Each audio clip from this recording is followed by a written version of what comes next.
प्रकाश, RCP Singh Delhi आ रहे हैं, क्या ये जो जेडीयू और बीजेपी के बीच मंत्रिमंडल विस्तार और मंत्री पद को लेकर पेच फंसा है, उसकी बात को आमने सामने बैठकर ही सुलझाया जाएगा?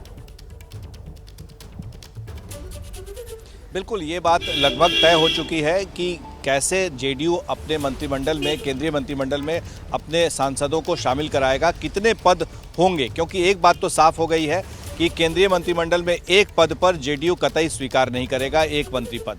तो अब ये बात हो रही है कि कितने मंत्री पद चाहिए, यहाँ तक कि अगर मंत्री पद पर अगर बात हो भी जाए, तय भी हो जाए, तो कौन कौन से मंत्रालय चाहिए, तो ये सारी बातें जो है तय होना बाकी है। और जेडीयू की तरफ से आरसीपी सिंह लगातार मुखर रहे हैं। जब से मंत्रिमंडल विस्तार की बात होती रही है, उन्होंने एबीपी न्यूज़ से कहा भी था कि उनकी हिस्सेदारी है और केंद्र में और राज्य में दोनों जगह अगर सरकार होती है तो मैसेज अच्छा जाएगा, यानी एक संदेश के तौर पर भी देखा जाएगा। तो अब ये देखना होगा कि कितनी सीटें जेडीयू ले पाती है केंद्रीय मंत्रिमंडल में, क्या बार्गेन होता है और कहां तक तय होता है और कौन कौन से नाम तय होंगे। लगभग 4-5 नाम है, वो भी लगभग तय हैं, उन्हीं में से किसी को मंत्री बनना है।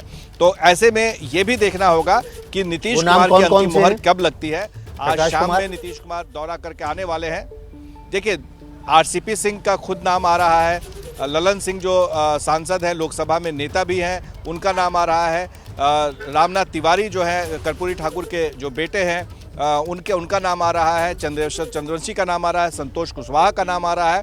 तो ये नाम जो है प्रमुख है। हालांकि अंतिम फैसला नीतीश कुमार लेंगे कि किनको देना है। तो जैसा कि हमने बताया भी था विकास, कि एक फॉर्मूला के तहत ही कोई बात होगी, क्योंकि नीतीश कुमार को यह कह पाने में सुविधा होगी कि जब पहला मंत्रिमंडल विस्तार हुआ था तो उसमें सांकेतिक तौर पर एक मंत्री पद दिए जा रहे थे, तो उन्होंने इनकार कर दिया था। अगर इस बार स्वीकार किया है तो किन वजहों से स्वीकार किया है, उसके पीछे क्या मंशा रही है, ये सब कुछ बताना होगा, तभी जाकर के जेडीयू तैयार होगी।